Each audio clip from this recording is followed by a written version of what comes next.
Welcome to the Brookfield Business Partners Second Quarter 2025 Results Conference Call and Webcast. As a reminder, all participants are in listen-only mode, and the conference is being recorded. After the presentation, there will be an opportunity to ask questions. To ask a question, simply press star 11 on your touch-tone phone. Now I'd like to turn the conference over to Alan Fleming, Head of Investor Relations. Please go ahead, Mr. Fleming. Thank you, Operator, and good morning. Before we begin, I'd like to remind you that in responding to questions and talking about our growth initiatives and our financial and operating performance, we may make forward-looking statements. These statements are subject to known and unknown risks, and future results may differ materially. For further information on known risk factors, I encourage you to review our filings with the securities regulators in Canada and the U.S., which are both available on our website. We'll begin the call today with Anuj Ranjan, our Chief Executive Officer, who will provide an update on our strategic initiatives. Anuj will then turn the call over to Adrian Letts, Head of our Business Operations team, to share an update on the global operating environment. Jaspreet Dehl, our Chief Financial Officer, will then discuss our financial results for the quarter. After we finish our prepared remarks, the team will be on and available to take your questions. With that, I'd like to now pass the call over to Anuj. Thanks, Alan. Good morning, everyone. Thank you for joining us on the call today. We had a great quarter. Our business continues to compound value, and 6 months into the year, our overall per-unit value is higher. Over the past few months, we realized more than $800 million from asset sales and distributions and invested $300 million to acquire 2 market-leading businesses. We continue to buy back under our repurchase program, which has returned nearly $160 million to our owners at the start of the year. We also generated strong financial results with adjusted EBITDA increasing to $591 million, supported by resilient margins and improved performance of our existing operations. As our business continues to scale, finding new ways to surface value will provide us flexibility to execute our playbook, and the growth of the secondaries market has become one of the options at our disposal. In simple terms, secondaries are the sale or transfer of a private investment from one investor to another, often at a 10% or more a discount to net asset value as a way for an existing investor to get liquidity. If you think about BBU, it's really just a large private equity secondary, which is publicly listed and should trade at a much narrower discount than it does. This should prove itself out as we continue to surface value in accretive ways, including the secondary sale of interest in our businesses at values that are accretive to our trading price. To that point, last month we sold a portion of our interest in 3 of our businesses to seed a new evergreen fund managed by Brookfield. In exchange, we took back units of the new fund that have an initial redemption value of $690 million, which represents an aggregate 8.6% discount to the NAV of the interest that we sold. At these values, the transaction is highly accretive to the market value of BBU. As the units are redeemed, the cash will provide us added flexibility to accelerate buybacks, reinvest in growth, and reduce debt, all of which will increase the per-unit and share value of our business. We've also been putting capital to work. Earlier this week, we agreed to privatize First National Financial Corporation, a leading Canadian residential and multifamily mortgage lender. First National is an essential service provider to the Canadian housing market, serving a critical role across the mortgage lifecycle from underwriting and origination to funding, distribution, servicing, and loan renewal. Its highly resilient earnings and strong cash flows are supported by the fees and income it earns on a large and growing base of mortgages that it services. Alongside our partners, we see opportunities to upgrade its systems, streamline operations, and strengthen its service model in a private setting, which should enhance its already strong track record of returns and cash flows. BBU's share of the equity investment is expected to be about $145 million.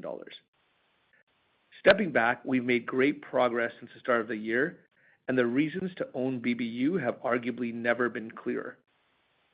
First, we trade at a material discount to the private market value of our assets. Second, those assets are mission-critical providers of products and services which generate strong cash flow across economic cycles. And lastly, every dollar that is recycled and redeployed is done so by the same Brookfield team, which has generated tremendous returns on capital for decades. With that, I'll now pass the call over to Adrian Letts, our Global Head of Business Operations, to provide an update on the operating environment. Thank you, Anuj, and good morning, everyone. It's great to be joining you on the call today.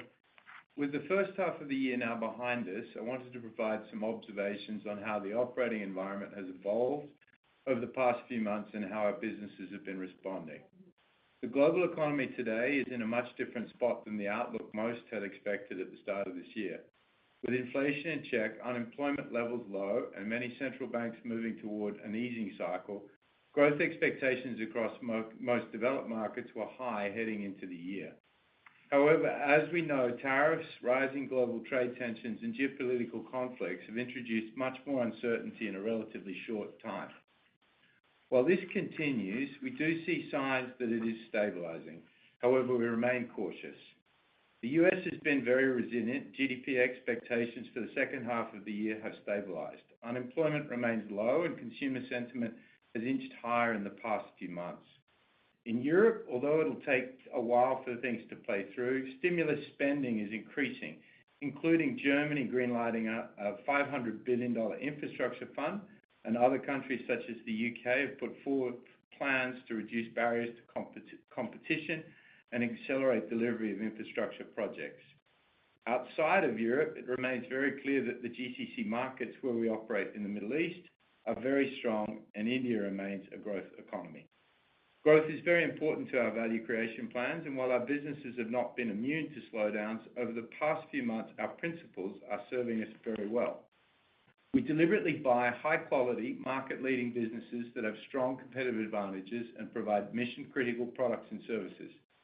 This means they generally have pricing power, which has enabled us to pass through the direct effects of tariffs in the select cases where we're seeing some impact in our operations.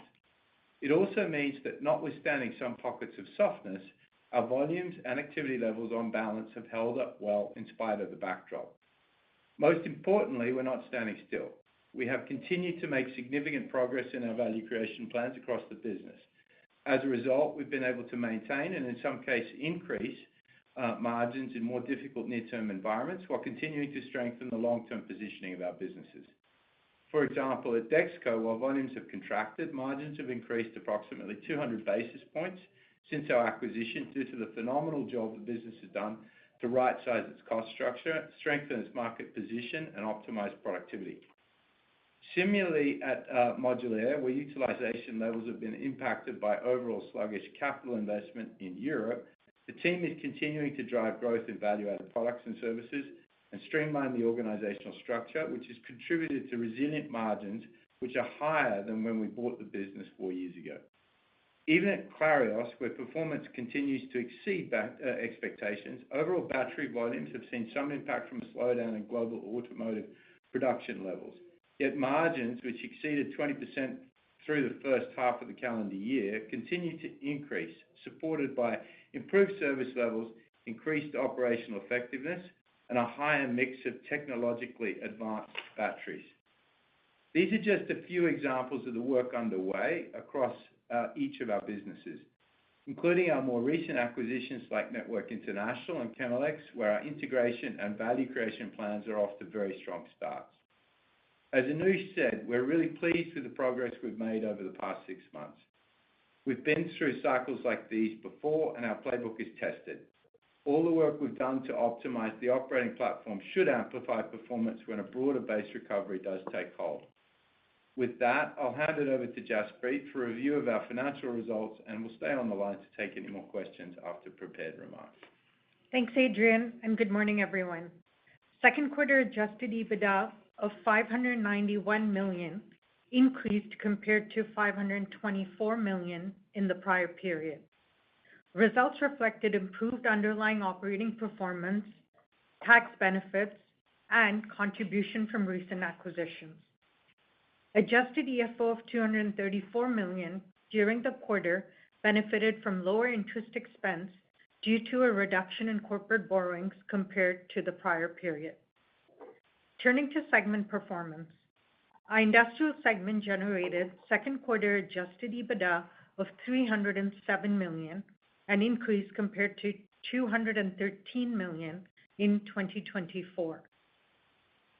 Results included $71 million of tax benefits at our advanced energy storage operation and contributions from recent acquisitions, including our electric heat tracing systems manufacturer, which we acquired in January. Strong performance at our advanced energy storage operations benefited from growing demand and increased volumes of advanced batteries, as well as continued strong commercial and operational execution. Volumes at our engineered components manufacturer improved across many international and North American end markets, which contributed to increased contributions during the quarter. Moving to business services segment, which generated second quarter adjusted EBITDA of $205 million, an increase compared to $182 million last year, which included the impact of $38 million related to one-time costs at our dealer software and technology services operation. Our residential mortgage insurer is benefiting from increased volumes of new insurance premiums written and low losses on claims.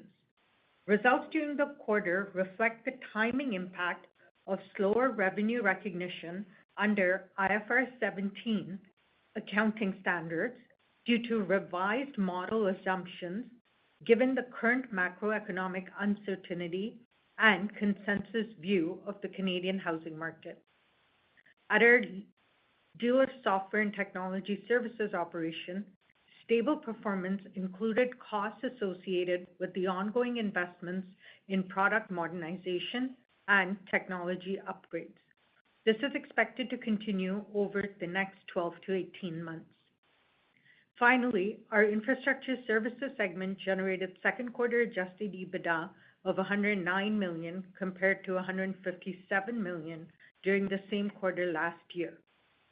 This reflects the sale of our offshore oil services shuttle tanker operation early this year.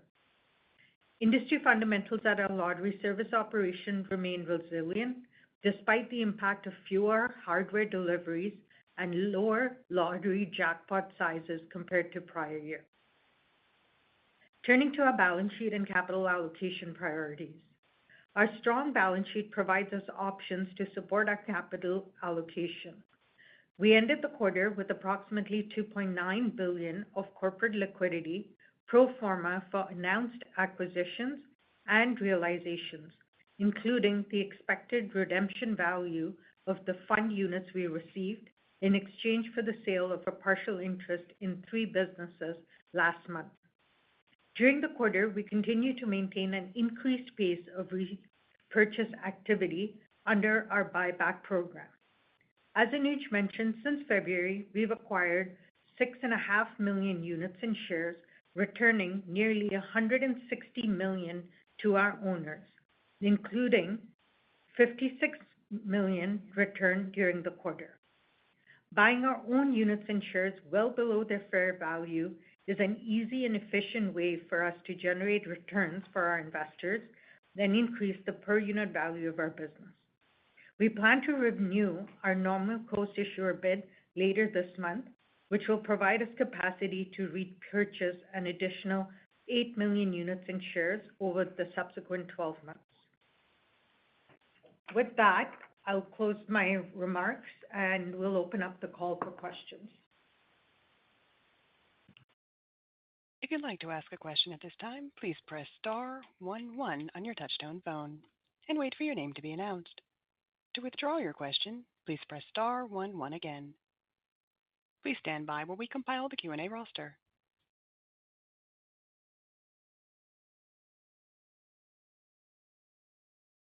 Our first question comes from Devin Dodge with BMO Capital Markets.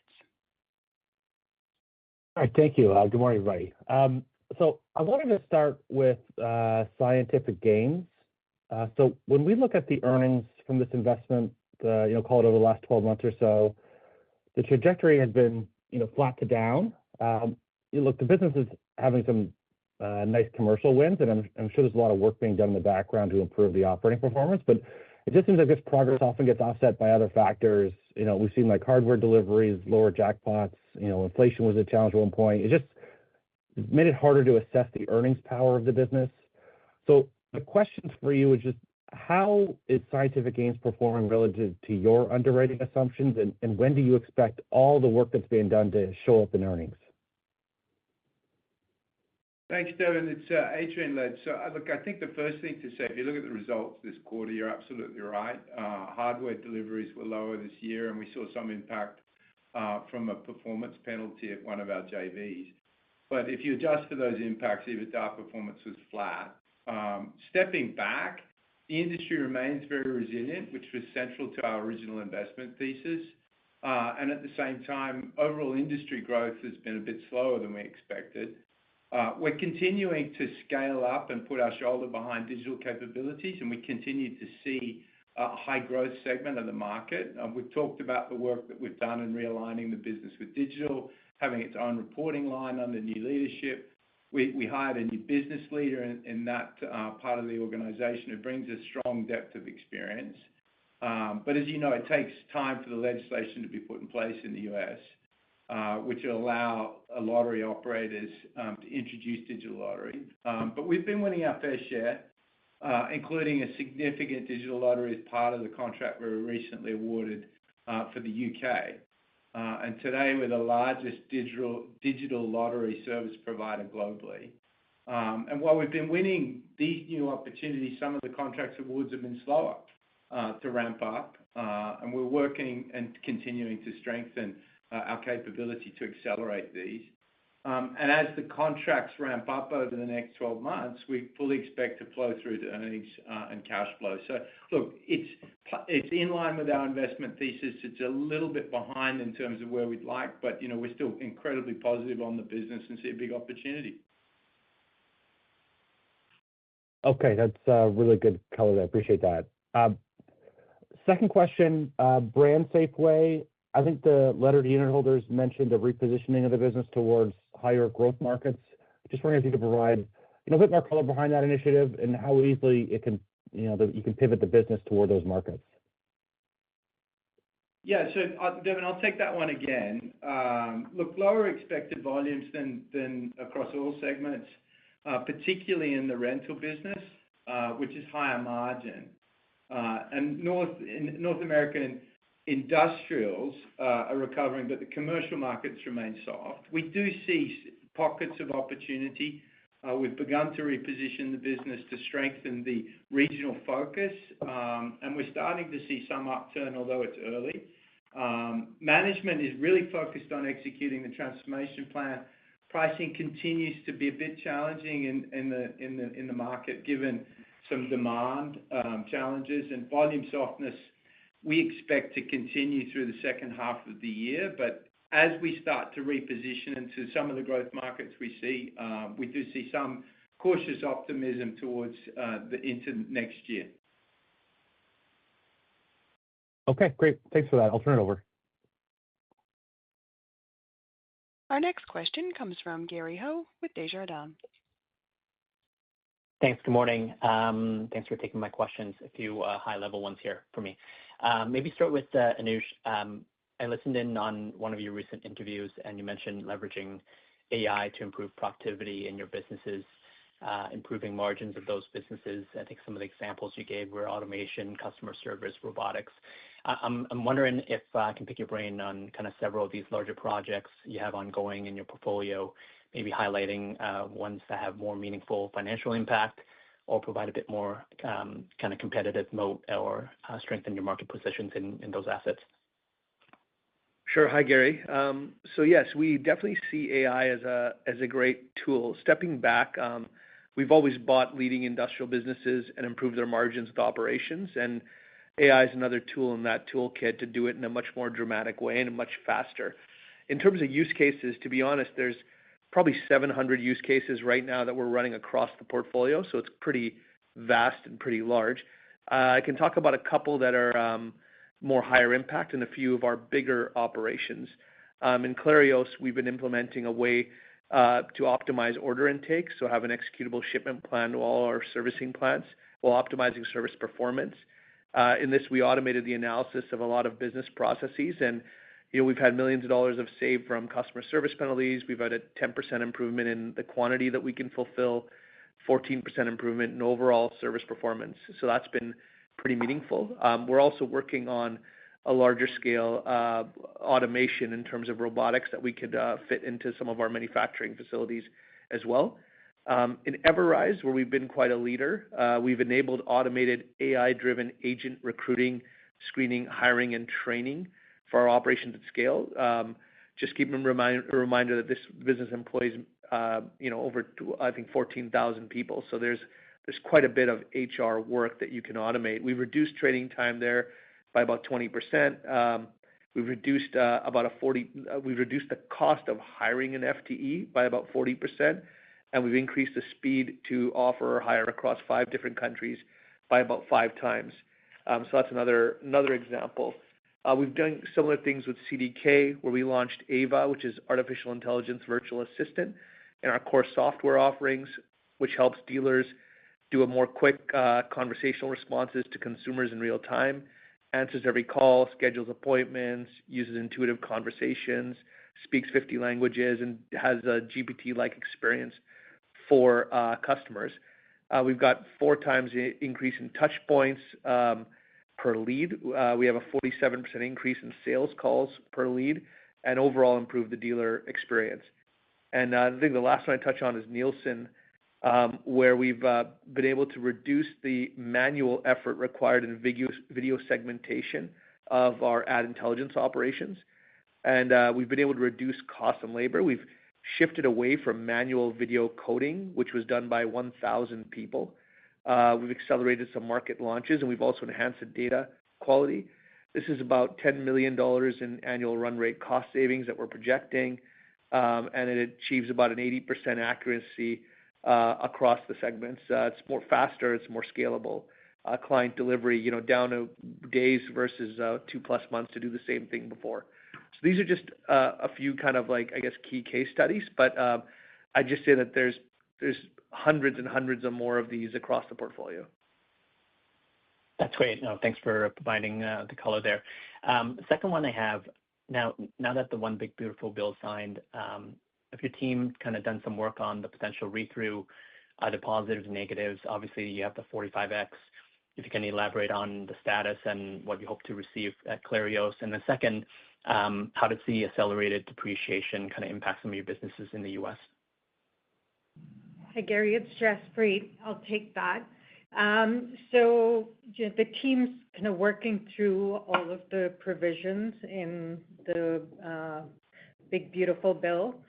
I'm sure it's like 1,000 pages, so we're still going through it. But no, I'd say overall, our assessment is that it's going to be a net positive. There's a number of tax changes or extensions that are being provided. You mentioned the bonus depreciation. So for our, specifically for our industrial businesses in the U.S., and we've got a number of them, Clarios being the largest, but Dexco, now Chemelex, that should help all of those businesses with the accelerated depreciation. They're restoring the deduction on R&D, and that'll be helpful to CDK. And then I'd say across kind of most of the businesses, the enhancement to the deductibility of interest, I think will also, because a number of our businesses were capped on the interest deductibility, and that cap being increased is going to be helpful. So I'd say overall, while we're still kind of working through all of the details and the exact impact, we expect it's going to be net positive for our business. The second part of your question on 45X. So we're still waiting on the check for last year's filing. And again, we're not expecting, with the changes that were made, with the bill that was passed, it's all positive, and it kind of keeps intact all of the benefits. So we're not expecting that there's going to be any change in our filing or our entitlement to the tax benefit, and it's more of a matter of time to get it processed. And I think a lot of the tax processing this year has been slower than normal. So we still expect, we fully expect that we will get paid. It's just a matter of time. Okay, great. No, thanks for that, Jaspreet. And then while I have you, just sounds like on the capital allocation, you remain committed to renewing your buyback later this month. We have seen your BBUC shares versus unit spread blown out. Just remind me, you look at both structures economically the same, and any thoughts on narrowing that discount? I believe your IDR is tied to the units price and not the corporate shares. Yes, that's right. The IDR is tied to the unit price. And okay, I think it's really, Gary, a matter of just the market activity. From a buyback perspective, we've been buying back whatever is available in the market on both the units and the shares. As you're aware, there's limitations just on what we could buy on a daily or weekly basis just with our trading volumes. So we've been buying back equally on both BBU LP units as well as BBUC shares. So I don't think the buyback is necessarily kind of driving any of that discrepancy between the price of the units versus shares. But the whole rationale for setting up BBUC was to attract kind of a broader base of investors. So we have had some net new investors buying into both the units and the shares, and maybe that explains some of it, the broadening of that premium. But look, I think the shares and the units have both been trending in a good direction. So we're glad to see that, but also at these levels, we'll continue our buyback program because it still is very accretive relative to intrinsic value. Okay, that all makes sense. Those are my questions. Thank you. Our next question comes from Bart Jarski with RBC Capital Markets. Hi, good morning. Thanks for taking my question. Just wanted to talk about the secondary transaction. Could you give us some color as to how you decided to, on the three assets that were vended in versus, say, other portfolio investments? Like how did those three come about? Hi, Bart. It's Jaspreet. Maybe I could get started and then I can let Anuj add to it. So, we went through a process and we identified,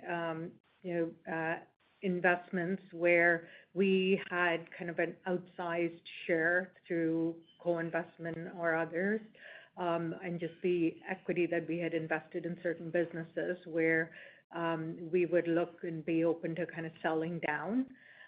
So we put a list together, we looked at valuations, and we had discussions with the team that's running the new fund strategy. And we set up a special committee of our board, an independent special committee of our board, to oversee the process. The retail, the team that's looking after the Evergreen Fund strategy, they looked at the assets, they did a review based on kind of the requirements of that fund, and came back to us on which assets they would be open to buying from BBU. And we had a valuation discussion and looked at kind of where secondaries trade and ended up kind of with the deal that we did. The independent committee of the board then hired financial advisors to do a third-party valuation around the fairness of the transaction. And that's how we kind of ultimately ended up with that 8.6% discount. Which we think from a BBU perspective is very accretive, just given the fact that our units are trading at closer to a 50% discount relative to our view of NAV. So being able to monetize these assets at that 8.5% discount, getting that cash in the door and redeploying it, whether to buy back units, pay down debt, or fund future growth into new investments where we think we could earn a higher return, we thought was very good for BBU. And we're going to continue to these are still businesses that we like and we have a lot of conviction around, and we've retained significant ownership in all of them. So we've only sold down part of our ownership. So we expect that we'll continue to participate in the upside of these businesses through our retained ownership.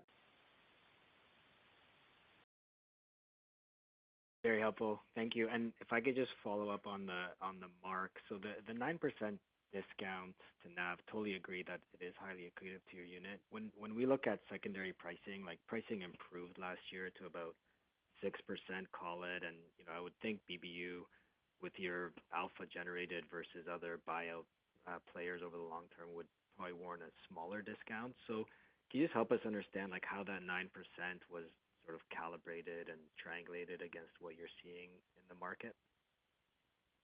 Yeah, I'd say there's a wide kind of range of discounts that secondaries trade at, and it's based on a lot of different factors. The age of the investments are kind of where they are on the maturity scale, the types of businesses, the control versus not, the vintage of the funds. So there's a lot of factors that go into the discounts, and I'd say the discounts vary quite a bit. But broadly, if you look over the years, about a 10% discount on average is pretty normal. You might have a year where there was a particular transactions that narrowed the discount a little bit, and there are years where it's been significantly wider. But based on kind of a lot of the work that we did, we were quite comfortable that around that 10% range is quite a normal kind of discount for secondary trades. Awesome. Thanks, Jaspreet. Thank you. Our next question comes from Jamie Cloyne with National Bank Financial. Thanks. Just wanted to follow up on that theme on the secondary, and you talked about significant demand in secondaries increasing over the past several years, and just curious as to the decision to place it with BAM, and are you receiving other inbounds? Is it a case of the bid ask is too wide or the discount's too wide, I should say, from other third-party players? Maybe walk us through how this increase in secondary demand is starting to or has been flowing through into the BBU businesses that you might look to monetize. Thanks for the question. It's Anuj here. I wouldn't say that we were actively looking to monetize through secondary transactions at the time that we did this, although perhaps that could change in the future.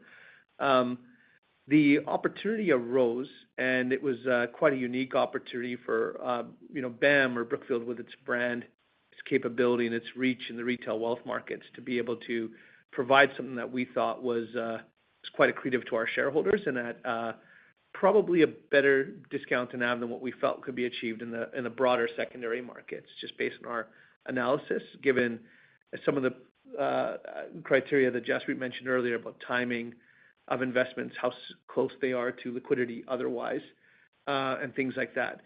So it was more opportunistic, but there is definitely a growing secondary market. It is well established. There are opportunities outside of this as well to explore secondaries if we chose to. We just weren't actively looking at that at the time that we came across this opportunity. Okay, understood. Shifting into the operations, looking at the other business services line, nice step up in growth there. Can you talk to some of the organic drivers and businesses that are supporting that result in the other business services segment? Yeah, it's Jaspreet. Say just a couple of things. The biggest impact is probably coming through from our construction operations. So you might recall last year we had a couple of projects in Australia that were quite challenged and had some cost overruns. So we booked those cost overruns through EBITDA. And the business has now completed those projects and they're behind us. And overall, the book at our construction business is quite good. All the projects are performing well, and you're seeing kind of normalized EBITDA performance come through.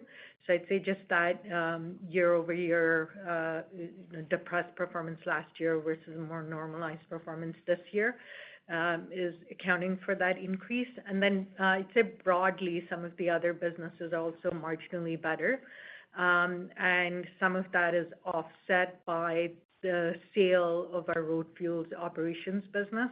So that would have been in the results last year, and since we sold the business, it's not in our results this year. Okay. On the buybacks, or I guess maybe a broader capital allocation question here as well too. But I believe you'd mentioned targeting $250 million of share buybacks. I think that was in 2025. Maybe just refresh me on that previous guidance, and does it still hold? And then the second question around this is how are you viewing the Brookfield preferred share and then pay down of corporate borrowings as part of the use of this liquidity today? That is, I believe it's at like all-time highs for Brookfield or for BBU. Yeah, so I think we've always talked about kind of our capital allocation priorities in three buckets: paying down the corporate leverage, just so that we can continue to have flexibility at the BBU level to fund the growth of the business and not have our bridge facilities or our CFs kind of fully drawn. The second is around funding growth of the business when we see good opportunities to make accretive acquisitions. And then finally, at the current kind of trading price, repurchases continue to be very good use of capital for us, just because they're so accretive to underlying intrinsic value. So those are still kind of our three priorities. And I'd say we've progressed on all three this year. And we paid down our corporate line by about $1 billion. We've, with the First National announcement, that'll be kind of the third acquisition for BBU. And on each of the acquisitions, we've committed $150 to $200 million. So, decent size to continue to fund growth. And then specifically on your question on repurchases, at these trading levels, it makes a lot of sense to continue to buy back. You're exactly right. It was a $250 million repurchase program that we announced earlier this year. We've now bought back $160 million on that $250. And we are at the point where we're bumping up against kind of our NCIB or normal course issuer bid limits. But that NCIB will renew mid-August, and when that renews, we'll continue the buyback program. So we're still committed to that 250. Okay, and just a quick comment on the pref share.